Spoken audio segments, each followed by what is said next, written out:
Welcome to Group Dates and Hot Takes, a Bachelor Nation podcast. I'm Sampy. I'm Christy. We're recapping Bachelor in Paradise. Welcome back to, week 7 now, Christy? Yes, we're almost at the end. How's everything? I'm doing well. What about you?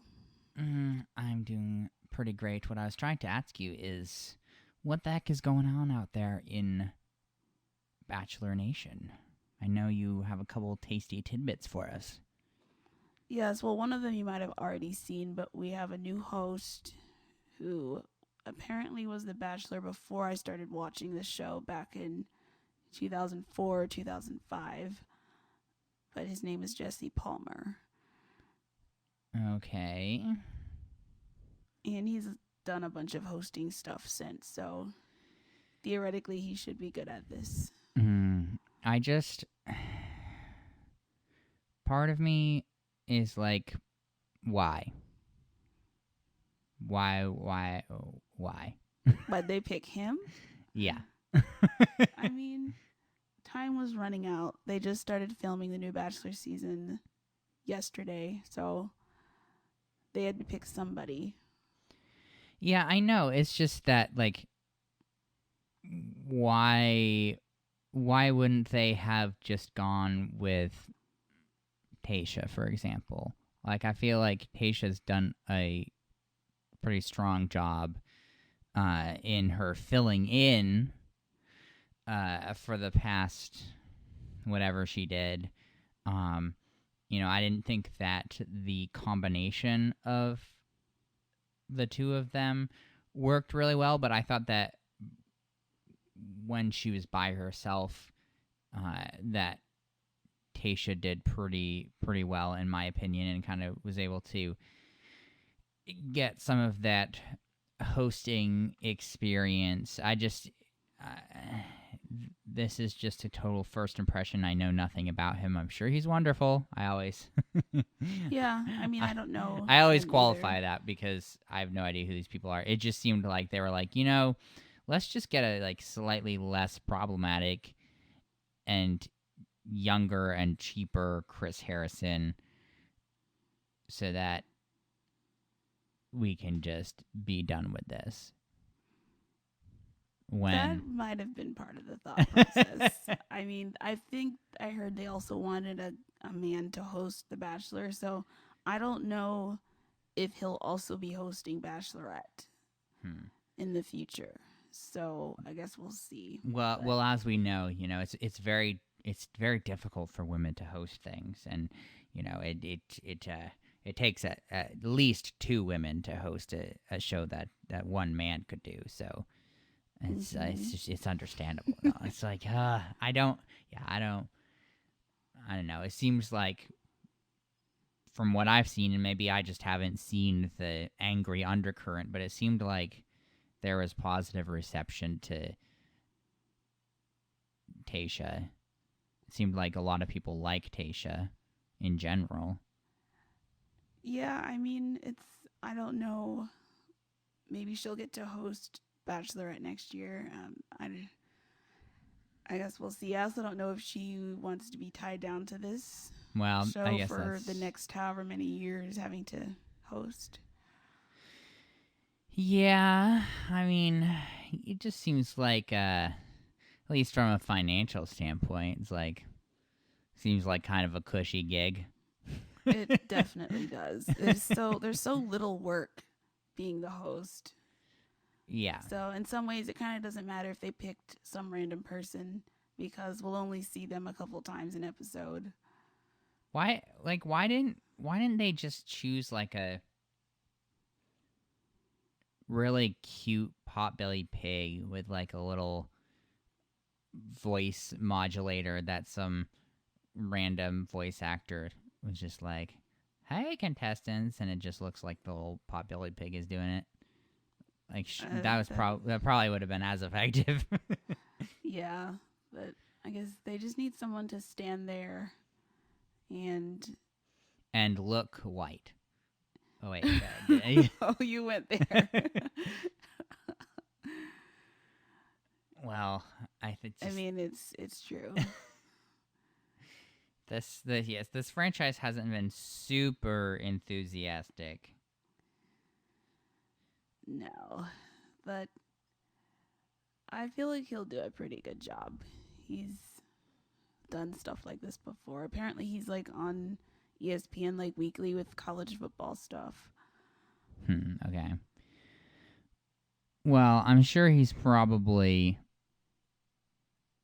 competent. So it's not like I have a huge issue with it. It's just my first thought when I heard that was like, okay, but why, why him? But I guess we'll see how things go, because they're currently filming the upcoming season of The Bachelor, right? They just started. With somebody that is on Michelle's season. Yeah, which is a little. I just That's weird too. Yeah, I don't like that at all, because it's like, well, why should and maybe they'd make the argument, well, you should care because he's gonna be the Bachelor, but at the same time, and I'll probably be mean about this later, but it just seems weird to be expected to care about him when I know he's just gonna ultimately get eliminated and then be the Bachelor. Yeah, it's like it'll be weird watching it. I guess depending on when they announce who it is, because they have not, like, ABC has not announced The Bachelor, even though you can just Google it and see who it is. But it kind of spoils part of Michelle's season. Yeah, it does, because I've seen the picture floating around the internet. I couldn't tell you his name, obviously, but I have seen his picture floating around. So, yeah, this is I don't know why they didn't pick somebody else, like from Katie's season or right, because he's totally new to the franchise in general, right? Yes. And we know how well that went. Oh, with Matt. Yeah. well, at least he would have filmed Michelle's season. So, like, that part is normal. We just don't know anything about him yet. Yeah, I guess it's a little weird to me that the whole way that, I don't know, ABC has been making a lot of decisions over the past few months that have been really just making me scratch my head and be like, what are you doing? Yeah, it is weird. All the sexual food scenes is part of that, but there are other things, of course. Really thought we were done with that. I was no. hoping in my most deep soul that we were done with that. Yeah, well, I guess we will keep everyone posted as the situation develops, of course. Yeah, and one quick thing is that Claire and Dale have broken up again, supposedly. What is this, like the 7th time or something? I mean, I guess officially the 2nd time, but I don't really understand what's going on with them. Christy, sometimes when you love someone, that love is just a very complicated thing. And you love them, but you also hate them.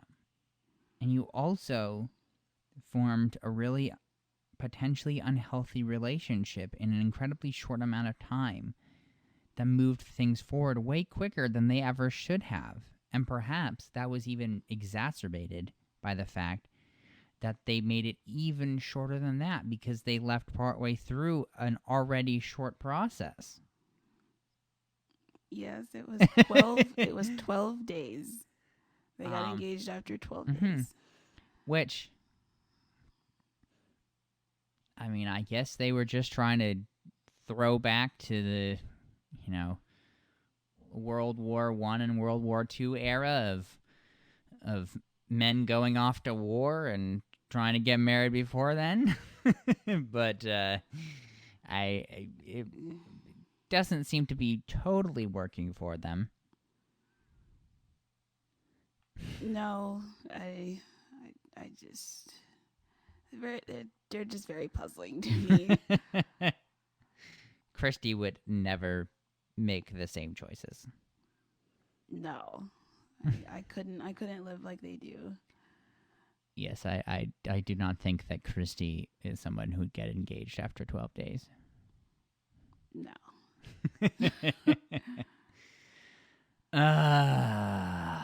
Man. Well, I guess let's talk about this episode. Yes, this 3-hour episode. Which, first of all, is way too long. Second of all, hopefully isn't confusing to our listeners that ABC was like, hey, we're going to do 2 episodes a week. And now we're just doing 1 episode a week. But our episodes are still named after the week because I hate change. And I like parallelism and I like continuity. Yes. So it's still week 7, okay? It's week 7. Saying week 7 makes it seem like it's much shorter than it has been. Doesn't it feel longer than 7 weeks now? See, for me, it feels a little longer to say the weeks because it's like, oh wow, we've really been doing this for 7 weeks now. This has been so much of my life. Paradise doesn't usually go this long, but I think they like supersized it. We've had so many people come in and out. Yeah.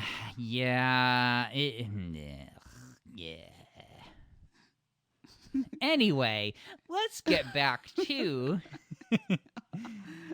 the Aaron and Ivan fight. Yeah, we pick back up with them nose to nose, about to hit each other, but they don't.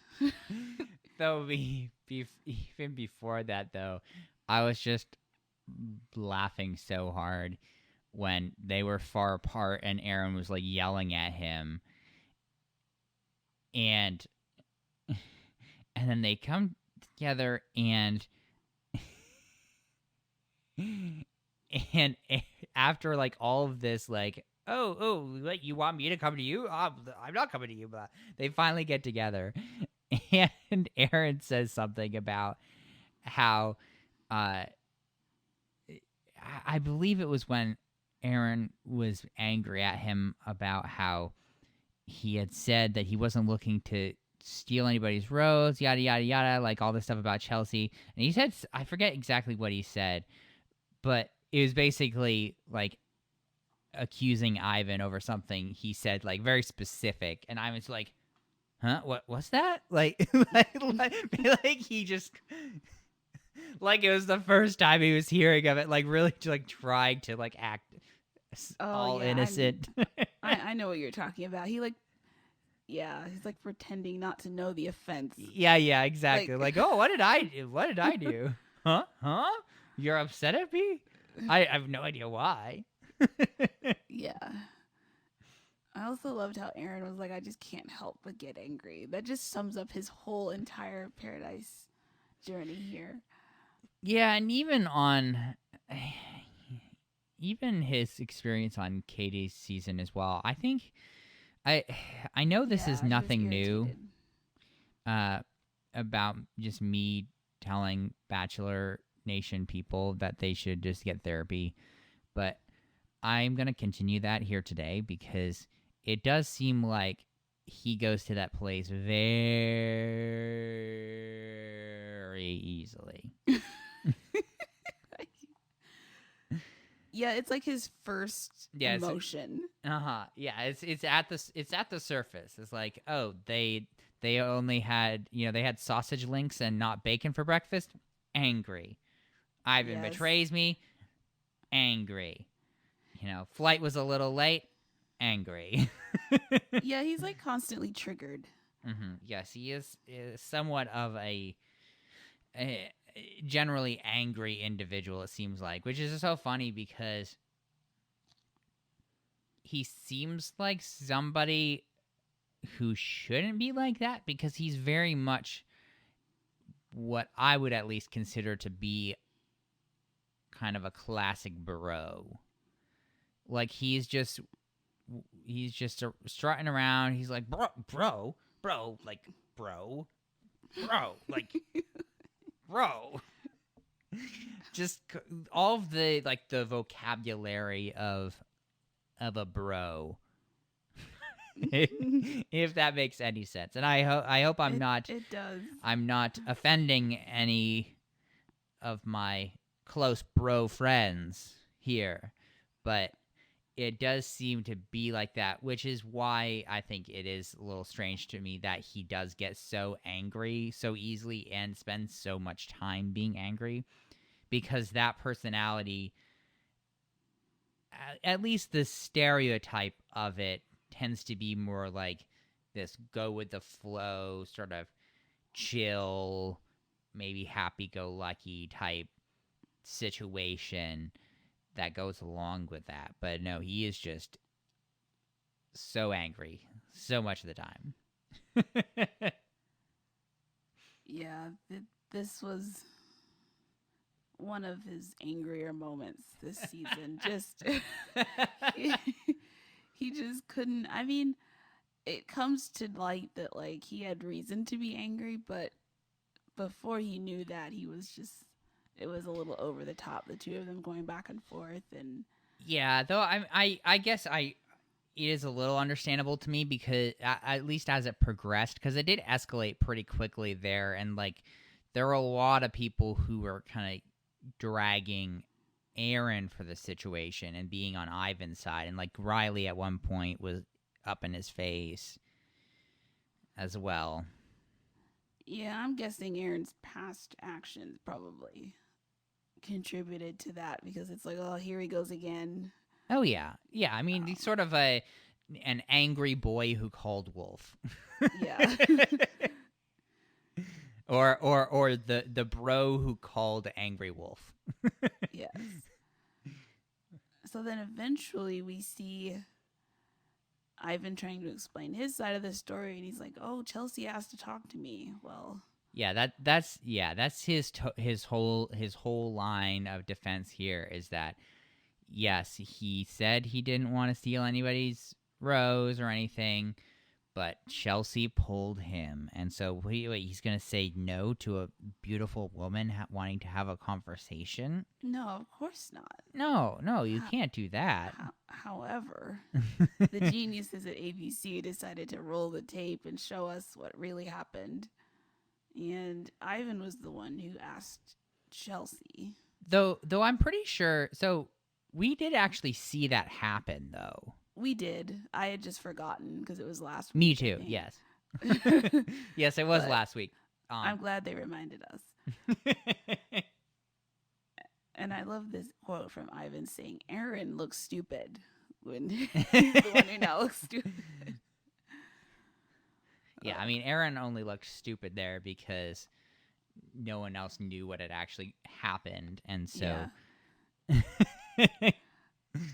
Also, I love this little short scene we had where like Aaron was talking about leaving, and his best buddy James like, "No, you can't leave." Yeah, I really like James. I don't know why, but like his whole arc is just entertaining to me. Yeah, I mean, it's one of those, as we've talked about before here, just the fact that like he at some level, it's like what are you even doing here, bro? Like he's just been flopping back and forth, like barely surviving week to week to week. Like I always think he's going home, but he manages to stick it out. Yeah, he always finds somebody to attach himself to. So it's funny to me how that keeps happening, because it's like, right. So this is like next week is the last episode. Yes. He's not attached really to anyone. No, and so yeah, so like we're going through this, right, and like people are in pretty dedicated relationships, or they're going home, or like there's been some shakeup, of course, but he's just sort of existing. Yep. Just He he's just having a grand old time on the beach, just chilling. just chilling. Oh, that's funny to me. Yeah, apparently Aaron and James were quite close. But yeah, then we get the bombshell. Yeah, Chelsea comes back from I don't know where. Apparently, she was gone during this whole fight and all the combos after it, but she comes back and is like, "Oh yeah, Ivan lied about that," which this was so satisfying to watch. So then she tells Aaron this, and eventually they start making out because I guess that's what you do, and after you reveal some truth. Yeah. Yep. You find out that you weren't actually backstabbed by the woman, and so you make out to show the interloper what's up. Because I think they did actually do that in front of Ivan. Oh yeah, probably. Just return the favor. Yeah, just like assert dominance. So then after this, Chelsea confronts Ivan because he's the one who lied. And oh man, this was very funny to watch him stumble over his words and backtracking. Well, I never said that. But we saw the footage, Ivan. Yeah, this is so funny to me how like it was so incredibly specific, like what he said when he went to talk to her. Yeah, I just don't understand. Why would you lie about that? Particularly directly to the woman who you told that to. Yeah, just not smart. And that wasn't the last or the only not smart thing Ivan did. No, Ivan was a major dum-dum. Yeah, we like it's now time for the rose ceremony. Then Wells like starts off with like, "Oh, something happened at the hotel." Oh, we should also mention though first, right, that Wells is actually the host this week. Yeah, later on he like separates or not separates, but like tells them all to go down to the beach and it's like, "Oh, I'm your host." Like So, question for you about that, Christy, because I had seen a report back at the beginning of the season that had been talking about all the people they were bringing in as guests, and I had gotten the impression that Wells and whoever it is that he's attached to, that they were going to be like co-hosts one week, but there was no woman that showed up. I mean, I think I had heard she was maybe down there with him, but not that she would be on the episode. The report, I'm not sure. The report that I had seen seemed to be saying that they were like sharing hosting duties. Oh, well. I guess where I get not. my news isn't accurate. That's just why we all ask Kirsty what's up and not me. I mean, maybe that was the original plan. I'm not sure. But it doesn't seem like she's showing up. No, she has very limited time to do so. Yeah. Yeah, so sorry. Please continue with the drama. Yeah, so Wells informs them that something happened.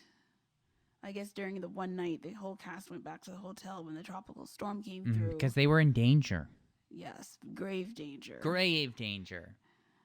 And at this point, we learn Noah was Ivan's roommate. And so, like, Wells separates Ivan from the group and is like, "Oh, do you have anything to tell me?" Which is like, obviously, Wells knows already what this is. But so Ivan admits he was feeling lost and he went to go spend time with Alexa, who was on Peter's season.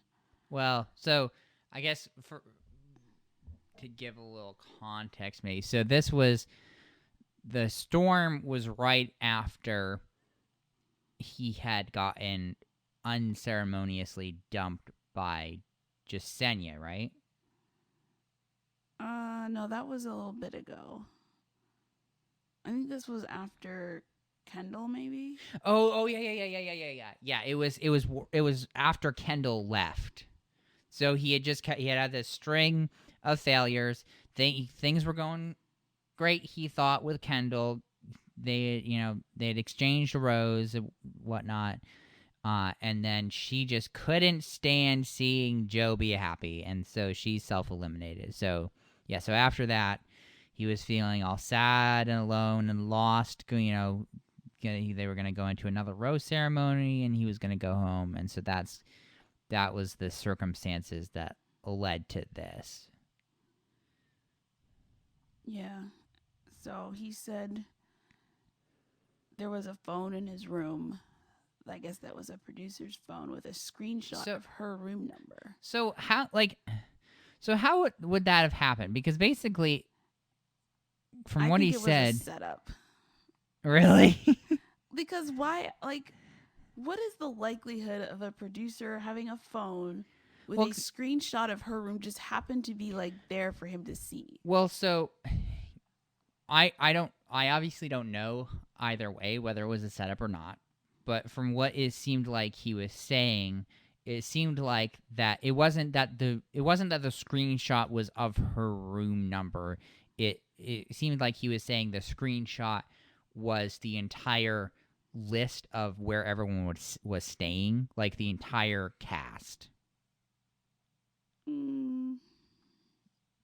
I guess maybe, I don't know. I'd have to go back and look. Watch it. That's what it seemed like he was. I thought it was saying. just her. No, I'm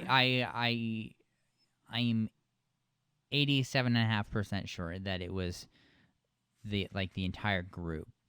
But I guess the question then, going back to whether or not it was a setup, was, why would a producer just leave their smartphone unattended? Yeah, especially with info like that. So, I mean, I guess you could say, there's a lot going on, a lot of chaos. The tropical storm was coming. They didn't want to kill anybody, and maybe the producer was doing stuff, and then somebody was like, oh, you need to take care of this, and they're like, okay, yeah, and they left their phone behind. Or they just set him up. Hard to say. Well, if it was a setup, he took the bait. And yes, he really did, because he went to her room, and then for when he was saying, they like hung out on her balcony for several hours.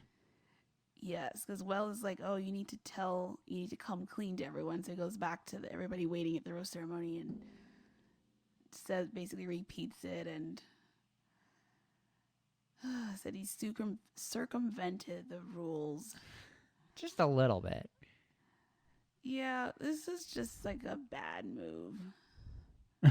I wonder, did he think he wouldn't get found out, or how? I'm not sure what the outcome of this was going to be. Christy, what did he think? Christy, he wasn't thinking about the consequences. He was lost. He was in a real bad headspace, When you're in a real bad headspace, you make questionable decisions. I guess so. Yeah, because you gotta figure, right, that like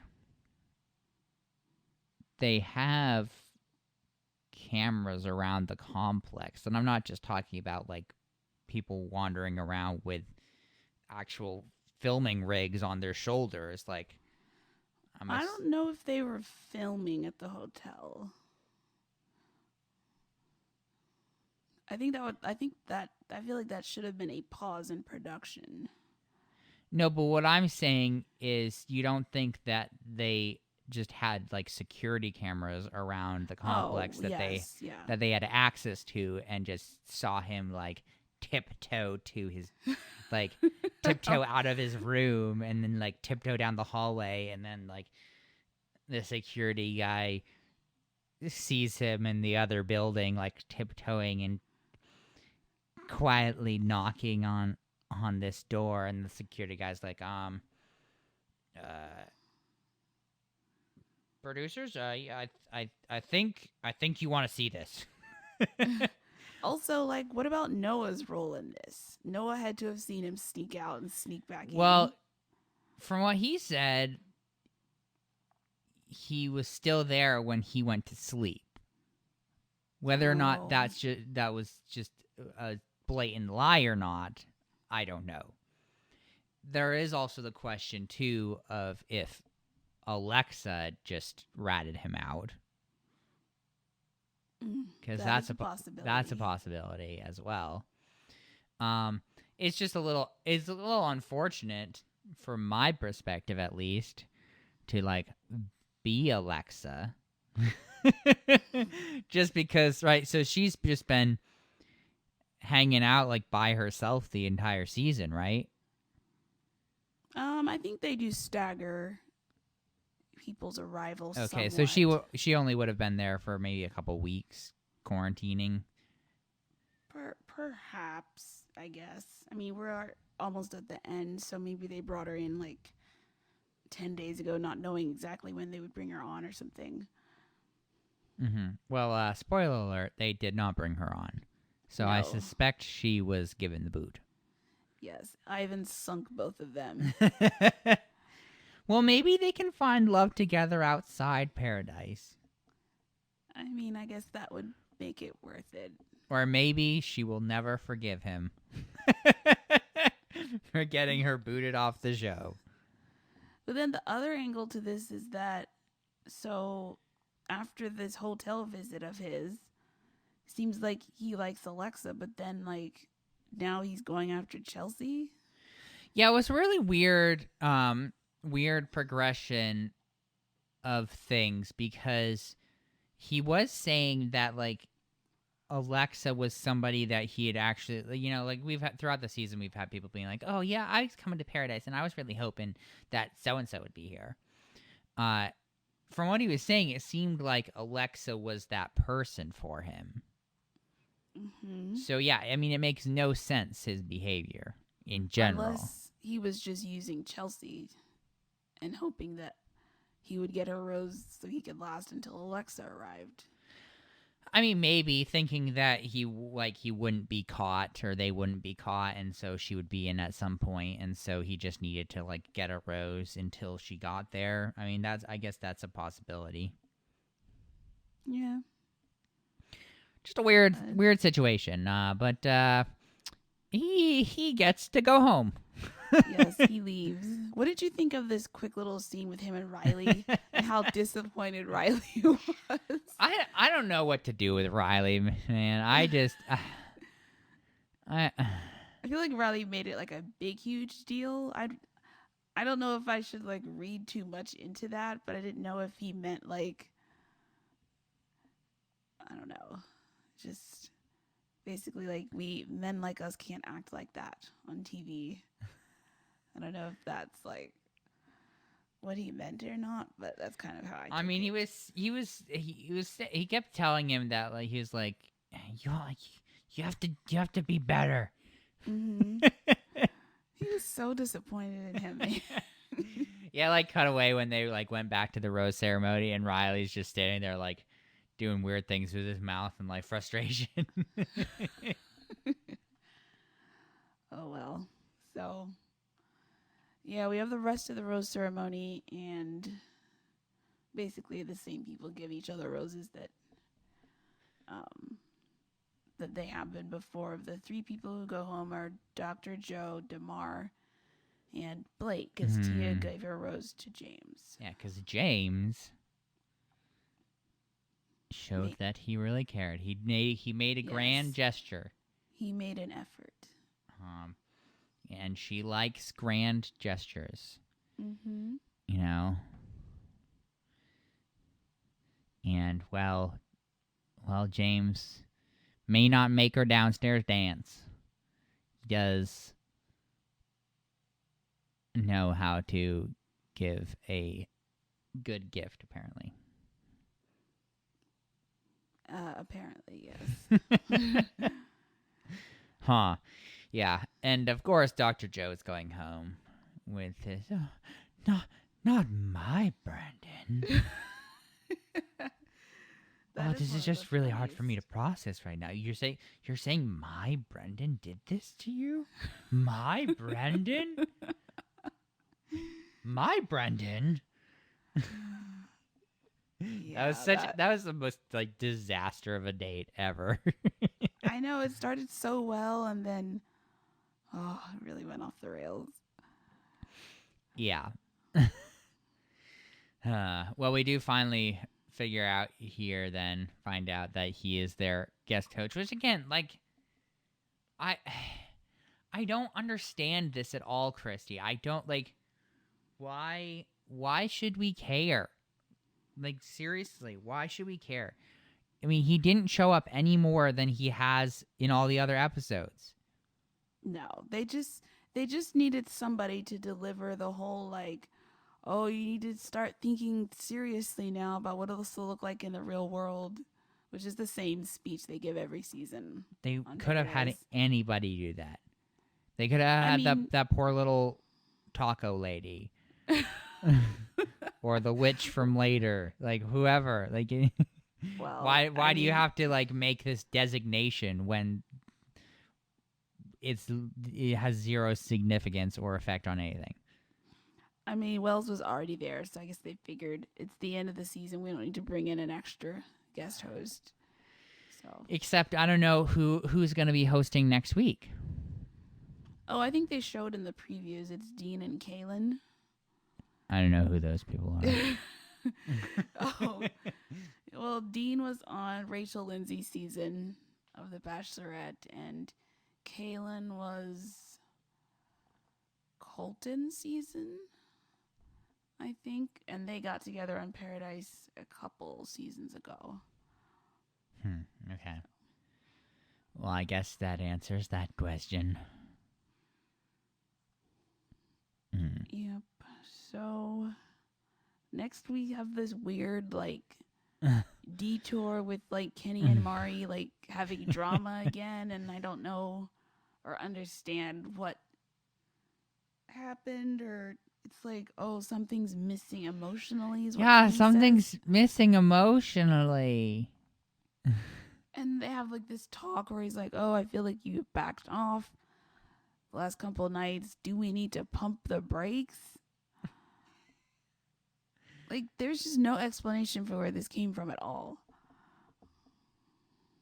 I think that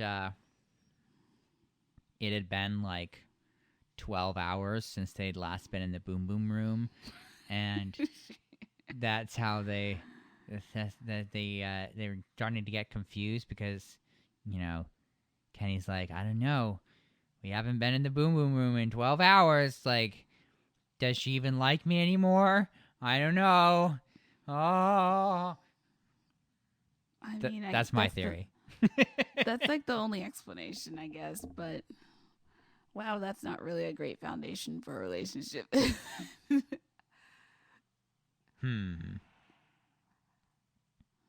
You're telling me that relationships are built on more than just raw sexual chemistry? It's just my opinion. Very humble. Yeah, I thought that was weird. Then I also thought this next section was weird as well. Yeah, so at this point, anybody who's arriving, like, you should just go home because it's too late. So it's Anna. Don't say that. James isn't totally attached yet. Oh yeah, well. So Anna arrives. Do you remember her from Matt's season? The lady with the giant smile and rumors of Chicago escorts? Yes. Yes. So she grabs Kenny and Thomas and I think some other guys who, of course, all say no because they are all fully coupled up. And James, what a blow. James is not attached, so. What do you want, baby? But he have a thing. Sort of. So she takes James on his first date, even after all this time on the beach. He had not been on a date. I know. How sad is that? And then also, how sad is it that he never had a date, and then this is the date that he got? Oh yes. Like, Well, so I'm gonna be very like emotionally vulnerable right now, and just say that as bad as it was, I would have preferred to do the nude volleyball with strangers date than this date. yeah, they're kind of two different dates. I No, don't know. they're different, yes, but that's why I would choose the other. This was just, Yeah, I hated this one. They're supposedly getting massages, except it's not a normal massage because there's a giant like box sandbox. It's full of cinnamon sugar, like the stuff you put on the outside of a snickerdoodle, but like No, 200 cups. Didn't you hear when they came up to her, she was describing what's happening. They were supposed to be making themselves into churros. Oh yes. Did you know? Yeah, so you do dust churros with cinnamon sugar too, I guess. Yeah. So they like roll in it, which like that part on its own wasn't too bad because like a sugar scrub is like a normal thing. Oh, Christy's soap and body product background is coming into this. She's like, look, okay, it's not a terrible thing to like roll around in cinnamon sugar because that'll actually exfoliate a bit. Yeah, that was fine, but then like then we had to pour chocolate syrup over both of them, and it was just another food mess on human bodies. Which Christy does not like whatsoever. No.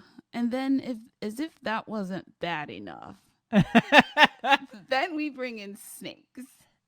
It was just a couple boa constrictors.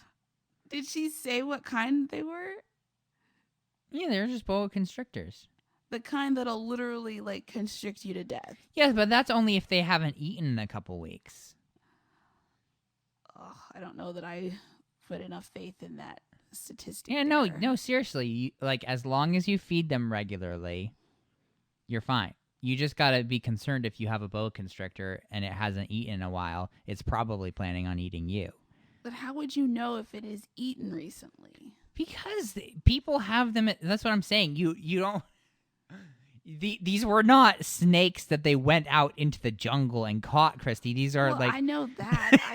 I'm just saying. The zookeepers keep track of all of this. They know like when they eat and how much. To me, it would not matter if they had just eaten 10 minutes before this. I'm not putting it on my back. Oh my goodness. Like they have to lay down and the snake just like lays on slithering on their back. It's a massage, Christy, a snaky massage. No thanks. Look, I would take the snakes over the chocolate syrup, okay? Because like they claim by the fact that they keep doing stuff like that it's like super romantic. But all I see when they're standing there covered in it is just like you just like had a truck full of sewage dumped on you and you're just covered in poo. Did look like that. That's what I see. Yes, it was brown smears. So. Yes, very just delicious. If you had to rank the 3 food dates, which one was the worst? Okay, so we have the churros, we have the tacos, and then we have the whipped cream. Yes. So from a pure just like gross factor, like as bad as everything else was, I have to put the slurping the whipped cream off the toe as the absolute worst. Because there's just like there's no way to like Yeah, that was pretty bad. look, the sour cream aspect of the taco date was pretty terrible. Um, but as far as like 100%, so if we're going by percentage of the entire date, that was literally the worst. I would put the whipped cream one first. Then I would probably put the churro and then the tacos, just because the taco grossness was kind of more contained. If you remove the snakes from the churro one, I would probably put the churro one as the best one. Oh, really? Even though it looked terrible, the ingredients were like to me better than this is this this is how Christy ranks things. Is she's not going off of like how gross it seemed. She's just going purely off of the quality of the ingredients that they use. The sour cream really grossed me out of the taco. I totally agree that was incredibly gross. But I guess what I was saying is like overall, just the fact that like the churro syrup or whatever you want to call it was like just like all over their entire body, just like head to toe. Like that's grosser to me than like rubbing sour cream on somebody's leg, even though both are very gross. Yeah, the sour cream one really was. I didn't like that one.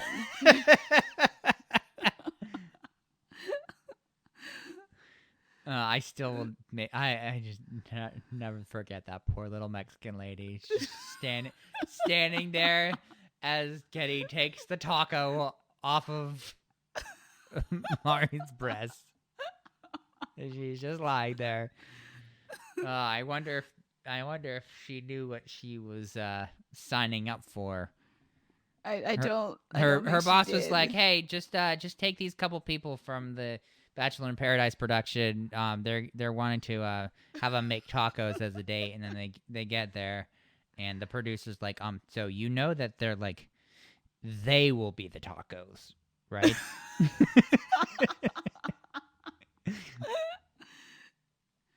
You know, there's been a slight cannibal undertones with these dates.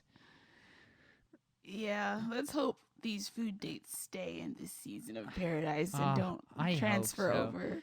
I'm really hoping that as sort of their productions get a little bit more back to normal, that this stuff won't be as common, because I feel like this is the sort of thing that desperate producers do because they can't figure out anything else to do when they're all locked at the same resort. Yeah, I mean, they could have these people like just play games or something. Christy. A board game. Christy. I suppose that's boring TV, but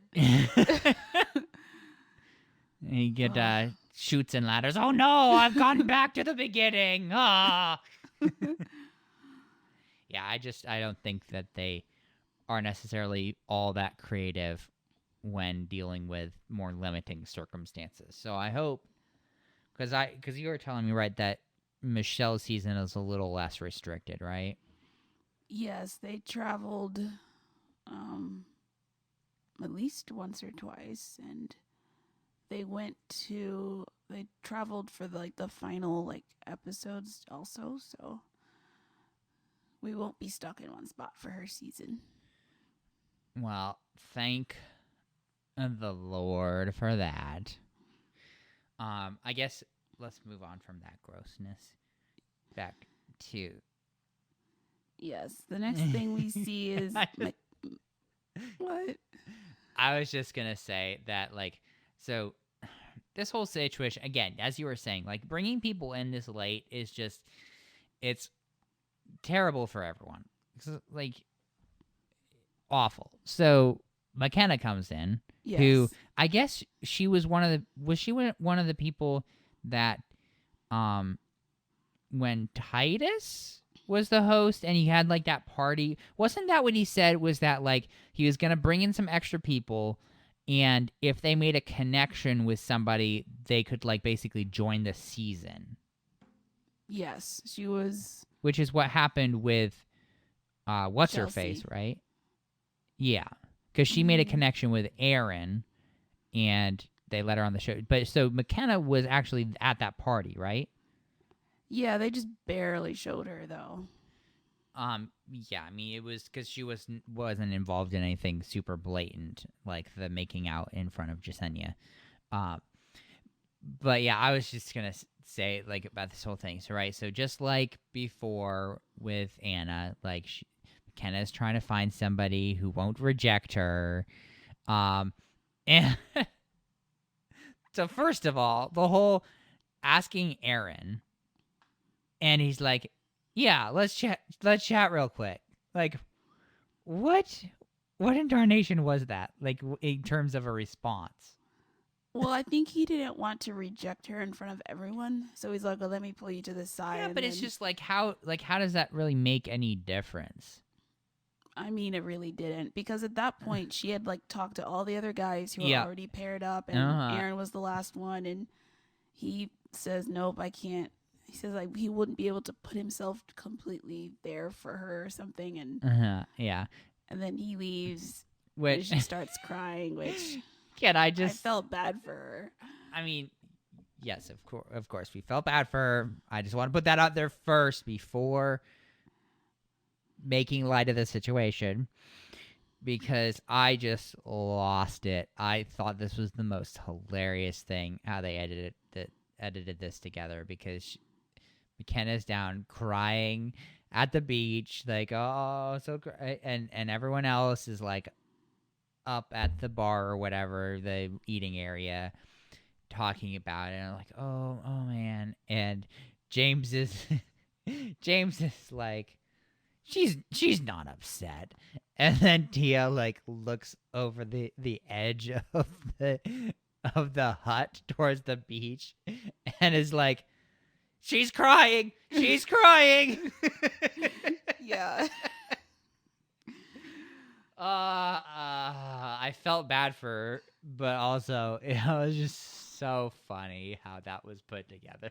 Yeah, because like Aaron was sure, was like, "Oh, she's fine, I'm sure." Yeah, and of course James, right, being Aaron's bro, is like, yeah, she's not upset, and then yeah, she's crying, like just because she like called that out to everybody. Yeah, and why didn't anyone go down to like give her a hug or something? Well they did. That's how her season was salvaged.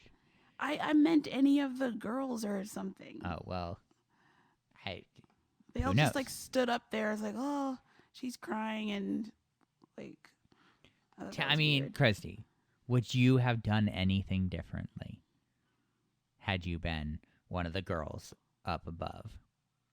I don't know. I don't think I would have just stood there and watched her from above crying. Well, if that is truly the case, you are a better person than most of us. I don't know. Because I would have been probably up on the bluff watching her cry from a distance. Well, Ed is the only one who goes down, and I guess I don't. I don't remember if they showed her talking to him when she first got there, but he says he'd be willing to go on the date with her. Yeah, I don't think that she had. Well.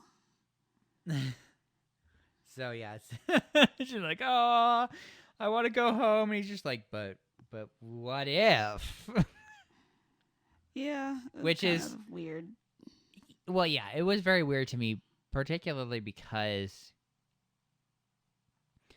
like, so he had been paired up with Natasha, which maybe maybe they didn't have the strongest connection, but it was just kind of strange to me to see how like he like really he tried real hard, like in the process of convincing her to go on a date with him. He really laid it on thick, which was just comparing that to be like, well, weren't you like just going out with Natasha? I guess their connection wasn't that great. Oh, connect. I'm talking about connections. Ugh. I hate that. Why do we view people as such disposable things, Christy?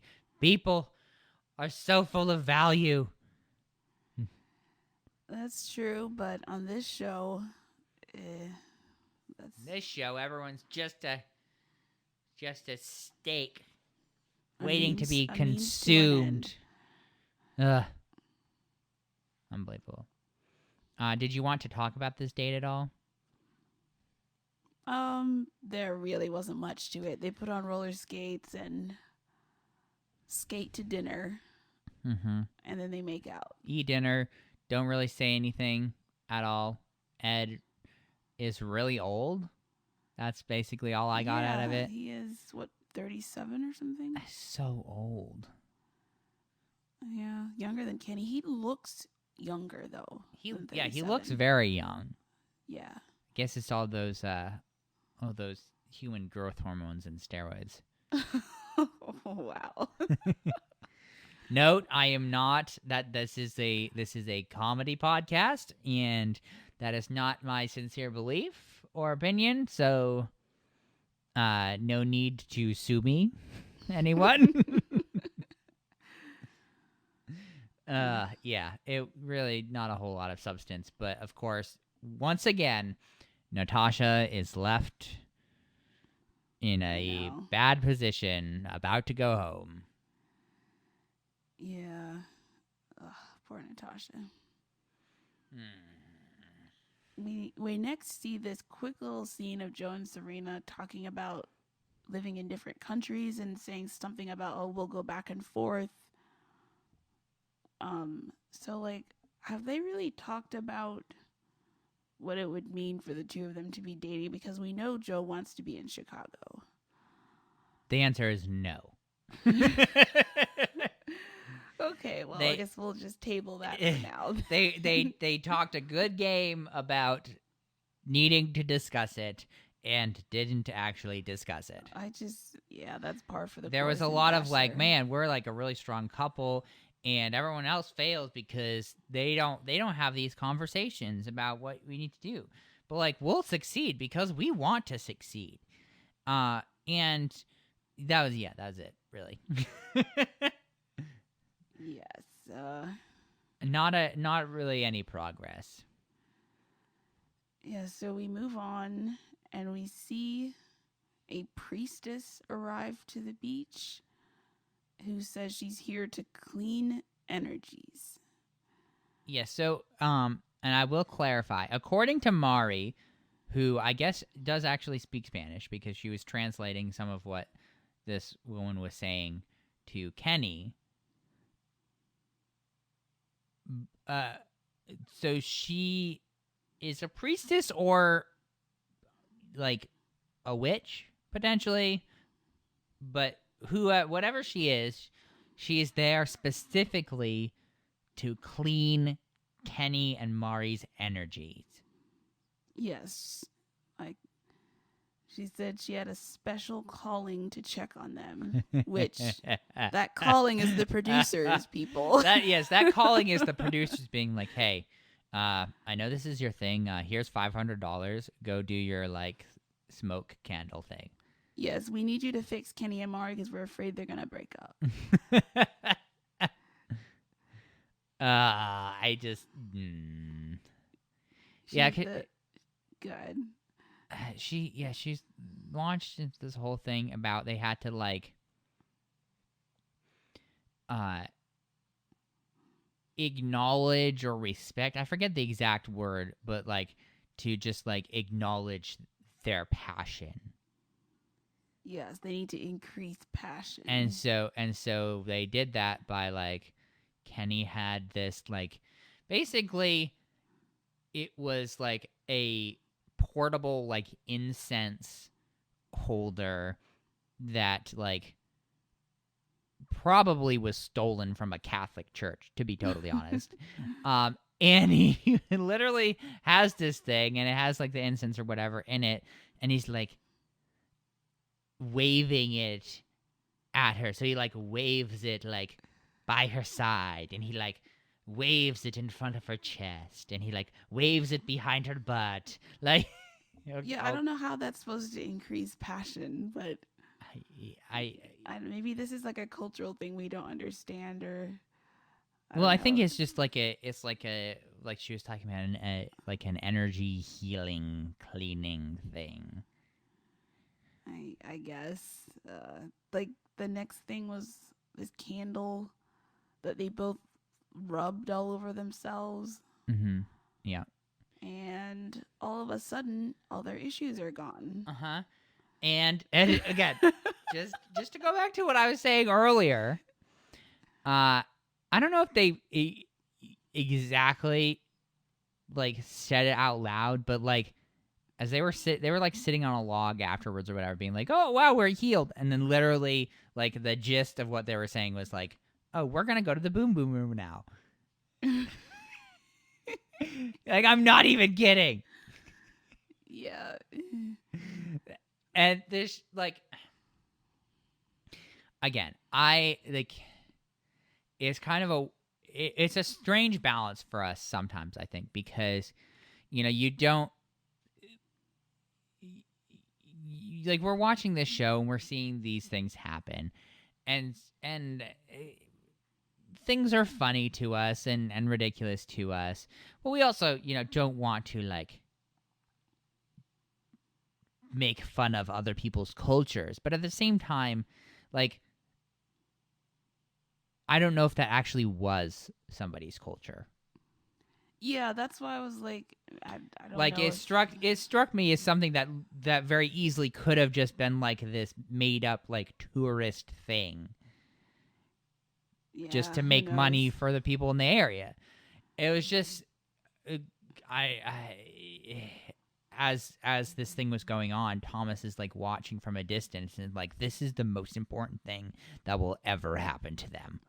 Yeah, he was really into it. Maybe he and Becca should have done it. Like he was so into it. Yeah. I don't... So maybe this literally is like there's a tradition of Mexican priestesses who like heal your energy by waving incense around. But I don't know if that's actually true. Yeah, I mean, maybe there's like essential oils or something in it. Oh boy. Oh boy. Because we don't need to make everyone angry in this episode. I like essential oils. Maybe like they were, I don't know, like essential oils can be beneficial for your mood. I don't know about fixing your relationship issues, but who knows? I mean, if she was talking about increasing passion, which I'm not sure if that's actually the word she used or not, but like it literally could have just been like some sort of like aphrodisiac herb that burnt, and then they smelled it and they were like, "Oh, yeah, we want to have sex. Okay, we must be healed." A very interesting little aside there. Mm-hmm. And now the beginning of the end for everything. Yeah, this really goes off the rails here at this point. So we see Noah talking to Abigail, and he reveals he's falling in love. He can see it working in the real world. But Abigail doesn't say anything. Which he takes very personally. Yes, he is now rethinking everything, and we kind of put a pin in them for a second. Yeah. Just portents of things to come here. But first, a little light. Light thing. Oh man, so exciting. What was it? It was Abigail and Serena go into this clearing, and they find out, oh my goodness, it's time for Bachelor in Paradise prom. And you guessed it, even though we're getting closer and closer to anybody who had gone to prom, we're getting closer to the deaths of everyone who had prom in the 80s. Just as we go along, they're getting older and older. It is, in fact, an 80s theme prom. Which most of these contestants were born after the 80s. Mm-hmm. Yes. So this is really, I mean, it's a kind of a throwback for Kenny and Ed. Beyond that, not really. And so I guess we, at this point, really we get to enjoy seeing all of these promposals. I know, just... You get Joe writing out prom ? In the sand and be like, will you go to prom with me, Serena? This is so cheesy. And you had Marissa and Riley. Yeah, Marissa and Riley. What did they do? It wasn't really anything. I don't remember. It was just like some balloons. A collection of balloons or whatever. There were a couple others too, but I do not remember what they were. Yeah. And basically this is all set up to just have Tia looking miserable while everyone else gets asked to the prom. Because Tia is going home at the next rose ceremony. She has lost her man. Or so we think. Dun, dun, dun. Careful, Christy. Don't want to spoil anything because we have to set up the prom first. We, of course, have Wells being ridiculous and talking about how we're going to have superlatives and a prom king and queen, and we have the 80s tribute act singing all their songs. Yep, we got all the costumes. Mm-hmm. I think James had the best suit. It was like white on one side. Yeah, it was. on the other. Yeah. Half of it was white, half of it was black. A lot of ridiculous outfits. I'm pretty sure that orange suit that was ridiculous that Ed was wearing, I think that he brought that. Yes. So it seems to be going pretty well, but do you want to tell us what happened? Oh yeah, so Tia's just kind of like dancing by herself, and all of a sudden, she's single. Yeah, Aaron comes up and takes her like upstairs and gives her a corsage, and they start making out. Well, you gotta set it up more than that, Christy. Because I mean, he's like, oh, I didn't want you to be like all like, I know you're kind of sad, and I didn't want you to be sad, and I have something for you. And then he pulls out the corsage, and like, I just want to say, they didn't just kiss. They made out, like a lot, like thoroughly. Which is a little bit of a perhaps a situation that doesn't make sense after how much Aaron was angry at Ivan for betraying him with Chelsea. Just a smidge hypocritical. So, like, what I want to know is, what are your theories, Christy? Like, what the heck? I don't know. This just seemed like it came out of absolutely nowhere. Like, have they even talked before? I don't know. I don't understand this at all. And of course, Chelsea is not happy. No, she said he can kick rocks barefoot. That's a great line. Oh yeah. Well, I don't understand this at all. Also, when Aaron grabbed Tia, like before we really knew what was happening, you just see a shot of Chelsea and she just looks so PO'd seeing them like Yeah. walk off together. I mean, I would be too. It's like, what is he doing? Yeah, it didn't necessarily make a whole lot of sense, if I'm totally honest. It just.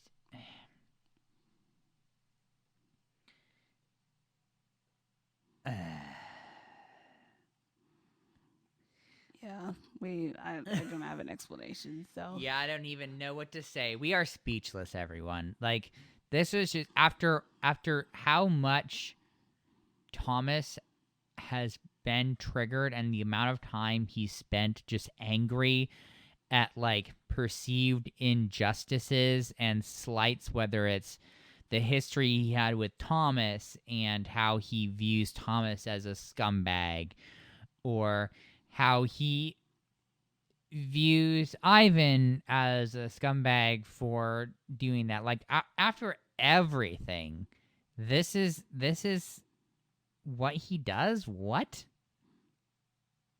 yeah, I don't get it. Made But absolutely no sense. yep, that about sums it up. I'm flabbergasted. So we next see Wells handing out the superlatives. Kenny wins biggest flirt. Which, Well deserved. yes. Marissa wins best kisser of toes. She was the only nominee in that category. Well, Wells also said out his like best kisser of toes, Oh, which and is then, pretty funny. Yeah. Most likely to live happily ever after. Abigail and Noah. Ironic. Yes. That not Which a I great think, choice. look, I think they only did that because they wanted to make Joe and Serena prom king and queen, and so they didn't want to like give them this yeah. that superlative and prom king and queen. If I had to guess, that's what I would say. Yeah. And then Joe and Serena won prom king and queen. And now things take a turn again. Yeah, this was a little confusing as well because Noah and Abigail have to chat, and Noah goes on this long, rambling, meandering speech about, oh, I've had so much fun with you, such strong feelings. But, like, I feel like I keep trying to force something that isn't there, and I feel like you might not be my person, and that's really hard, and Yeah, on and on. Yeah, it was this whole thing about how he's like, his gut feeling is that maybe she isn't his person, but like he has all these feelings for her, and yeah, it was just around and around and around and around in circles. Which, I don't know, I just feel like they're both kind of idiots here, if I'm totally honest. I don't think that either of them, based on what we've seen at least, and again, I'm going to recommend that they get therapy because neither of them seemed like they were competent at communication whatsoever. Yeah, especially Abigail, because like I feel like she doesn't. I don't know. Just it just seems like what if they've been talking about all this time? They're together all day, every day. Yeah, well, I mean, yeah, neither. I don't think either of them are good at communication. As you note, I think that Abigail has a lot of trouble with that. Though I think she did at least try to be upfront with that when because wasn't she saying when they went on that first date that she wanted to take things slow, and she like had a hard time like getting people out of the friend zone, like all that different stuff. So yeah, neither of them are good at communication, but it's not like they don't know that. So Yeah. adjust yourself. Life isn't gonna be sunshine and rainbows, you know. And because the other thing too is, and I think I feel like we've seen this happen a fair amount over the seasons that we've been covering here, is that like event happens, like singular event happens, and person freaks out and just destroys everything around them because they have decided to freak out because one thing happened.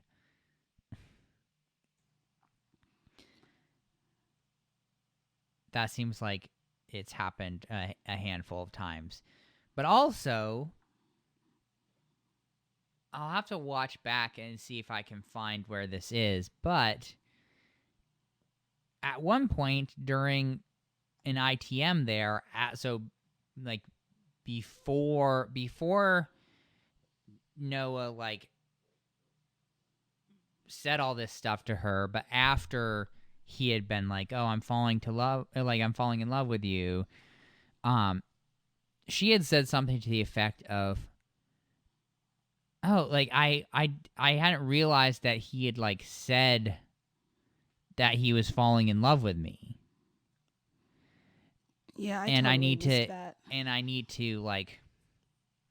I need to tell him tonight that I feel the same way.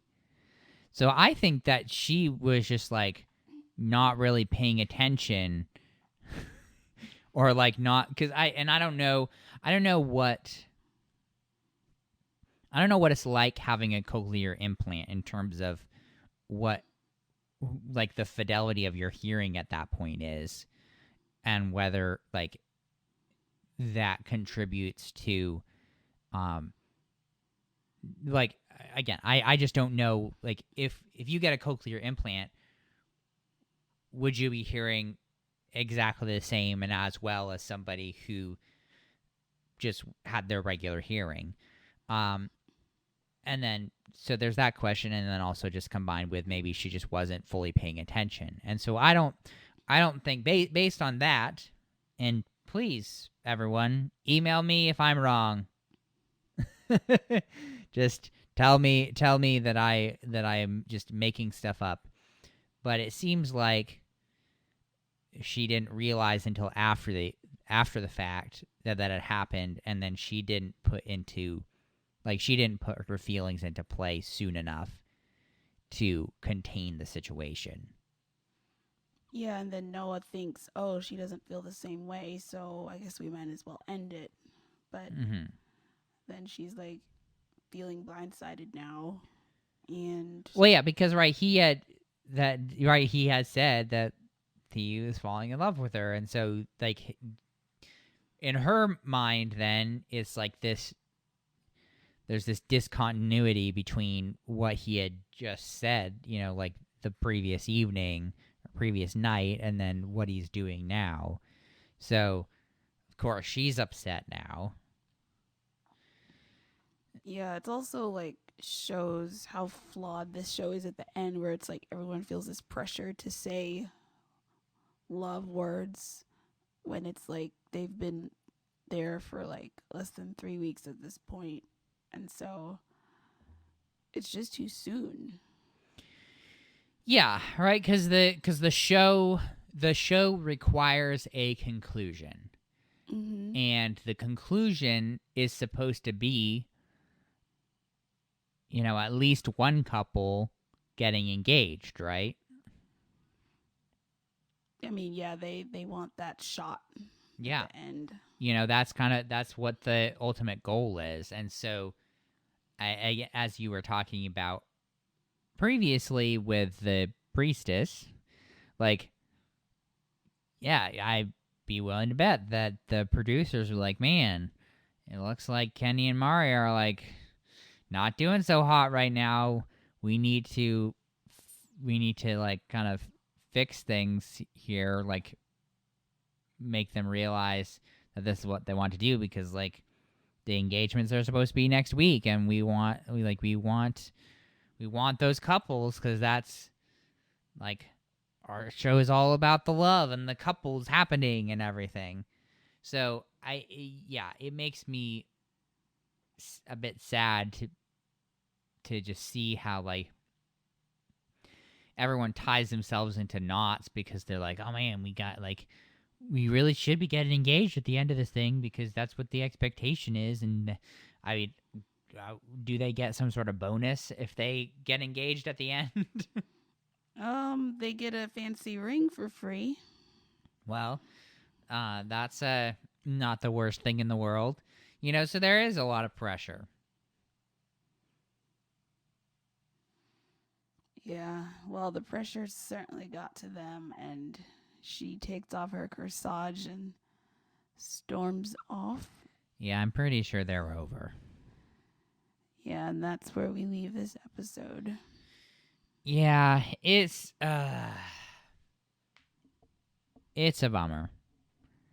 Because I feel like people put a lot of pressure on themselves and don't realize how important communication is. And so you just end up having people get into this situation where they haven't communicated well, and so people misunderstand them, and it just goes in this terrible circle because nobody will actually like take the time to patiently communicate what needs to be communicated, and instead it's all this like freaking out, overthinking nonsense that happens. Yeah, it's unfortunate. Yes, it is. Though before I go into the kiss count, I did want to mention a couple things that I thought were funny. Just a random assortment of quotes and observations from this episode, courtesy of me. So first of all, after the rose ceremony, James is like, I survived another rose ceremony. Which is so just the complete situation he has been in is literally has been just holding on to survival there for him. So I thought that was quite funny. The other thing was the priestess shows up and is talking to them, and Mari's translating and stuff. And then I think this was in an ITM. She's like, Mari says, she's a witch who can help Kenny and I. Which also then leads into my last observation here, which was that so many people this episode were using incorrect grammar. There were so many such and such and I's when it should have just been using me. Like, it was a lot. So that's actually a long-standing problem in the Bachelor franchise. Every season, these contestants use the wrong pronouns or say the like. It's just it stands out. So,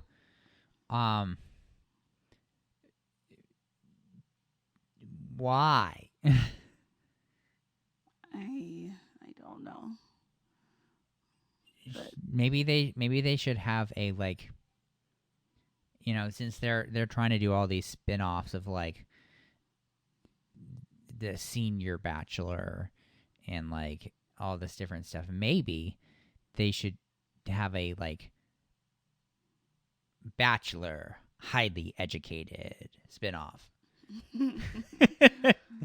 Or they just like get in like masters and PhD people who understand how to talk good. I know. Maybe I probably shouldn't be mean about that either. The public school system in America is in terrible shape, and that's not a funny thing. I mean, I'm not expecting much from these contestants, I guess. I've just gotten used to the fact that the he and I and all that It's stuff just is... very kind of jarring. Mm-hmm. So you're like, wait, that sounds wrong.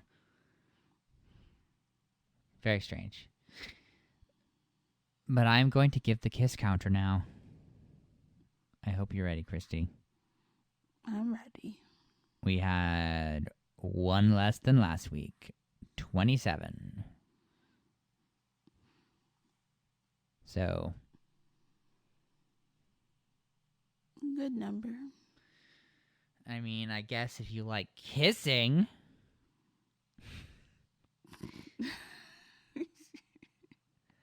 Sorry, I shouldn't be as sarcastic as I am about this show. I enjoy doing this show with Christy. I enjoy that some of you seem to enjoy listening. There are many things I enjoy. Okay? If you say so. Wow, that is kind of mean. Okay. I enjoy things. I don't admit it, but I do. I believe you. I mean, I honestly, I was serious when I was saying that the food dates were literally the worst. That is 100% true, but there are a lot of things that I complain about that I don't necessarily mind a ton. Yeah, if you remove the food dates, it's not too bad of a show. Well, I don't know if I would go that far, Christy. Well, is there anything else from Bachelor Nation or the episode or your own life that you want to share? I don't think so. I want to keep your personal life private. Somewhat. Okay, I see how it is. You don't want them to find you and cancel you. No, it's not hard to find me. Huh. Well, I guess if there's nothing else, I guess all that remains is for you to tell us where people can contact us. You can email us at groupdatespod@gmail.com or follow us on Instagram. Mm-hmm. And if you need to take me to task for being mean, if you want to be mean to me, I mean, you could be mean to Christy too if you want, but she probably wouldn't appreciate that. If you have questions or concerns, if you know more about the long, illustrious tradition of Mexican priestesses increasing passion, let us know. We are always happy to hear from all of our wonderful, dedicated fans. I know we receive messages periodically, and we enjoy it. Yes, we do. Mm-hmm. So I guess all that remains is to just hope and pray that there are no more human food dates next week on the finale. This has been Group Dates and Hot Takes, a Bachelor Nation podcast. I'm Zampy. And I'm Christy. We'll talk to you next week.